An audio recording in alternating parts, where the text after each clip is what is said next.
I think this is an appalling stuff up by the government, but what I'm more concerned about is their response to it.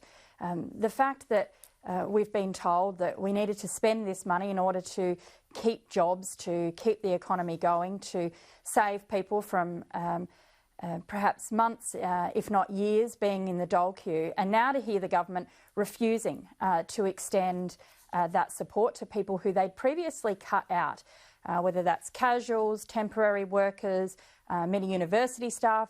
But of course, one of the areas, Tom, that I'm very concerned about is those who work in the arts and the entertainment space have effectively been locked out of accessing this support. There needs to be an industry-specific funding package put on the table to keep people in jobs and to really help this industry be able to get through and recover. And of course, it's not just arts and entertainment.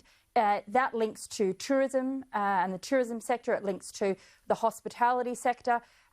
All three of those sectors are so tightly bound together that if you keep hundreds of thousands of people out of work in one area, it's going to impact across the board. So it doesn't make economic sense for the government to keep being so stubborn about this. I really hope that over the next few days and as we lead into Parliament in a fortnight's time, that the government reconsiders their support for arts and entertainment.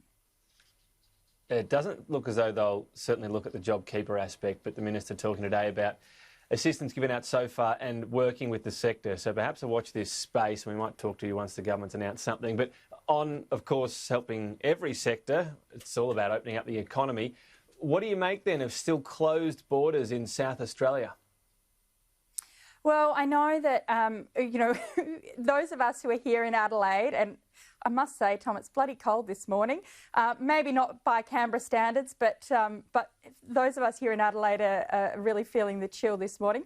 We're all quite excited that some of the restrictions have been able to be lifted earlier. We've had a number of announcements over the last few days that kind of pubs are reopening, gyms are reopening, restaurants. So, everyone's going to have to, while being excited, take responsibility and still keep those social distancing practices in place. But of course, our tourism sector is really, really struggling. It was hit because of the fires over summer, both in the Adelaide Hills and then, of course, on Kangaroo Island. And our state really needs tourism in order to keep the economy ticking over. I see today that the South Australian tourism industry is calling for some support out of that leftover $60 billion. The Federal Tourism Minister is a South Australian, Minister Simon Birmingham. I'm sure he's heard those calls today, and I add to them. Right. I think South Australia really needs a bit of help here. But we can't just keep shoveling out money. The best help right now for South Australia surely would be opening up the borders. A lot of people still from the eastern states, and I'm sure the west as well, going into the wine regions, to Kangaroo Island as well. So do you think there should be more of a consideration from Stephen Marshall on that?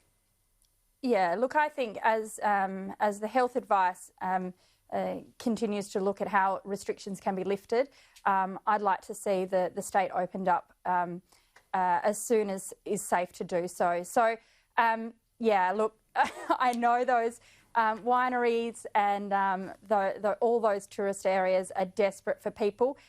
We've got the long weekend coming up, and I know South Australians are going to be, and particularly those of us in Adelaide, are going to be taking that opportunity to go out to the regions. But of course, the sooner we can open up our state borders safely, the better. So, I can't imagine that Stephen Marshall is just sitting there, trying to pick a date for no reason.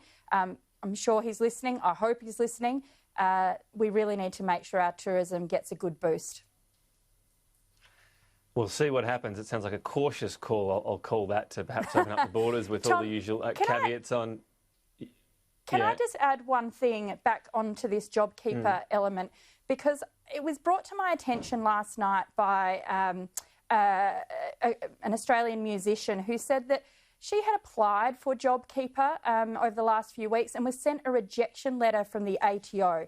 She then rang up to ask whether this was why she'd been rejected, and she was told that it was a mistake and that the ATO had mistakenly sent hundreds of rejection letters out to people. Now, I don't know. I want to get to the bottom of this. I'm going to contact the various departments today. But if this is true, there's really some bigger questions here about what is going on. Are there bungles beyond the $60 billion?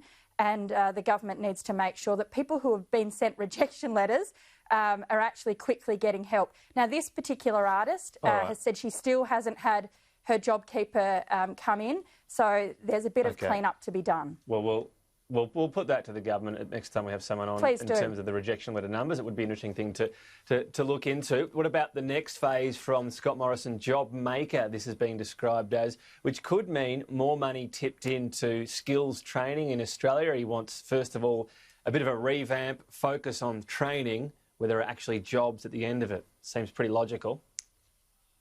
Well, I think we do need to be investing in education and training, and I find it a little bit ironic that all of a sudden the Prime Minister is now focusing or thinks that this should be a focus.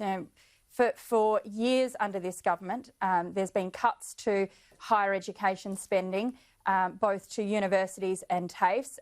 It's time that we had a proper investment in making sure we do train the next generation and give people the opportunity to reskill. So, I'll wait to hear what the Prime Minister says in his press conference today, but if it's all about blaming everybody else and taking no responsibility, then it's not going to be a genuine attempt.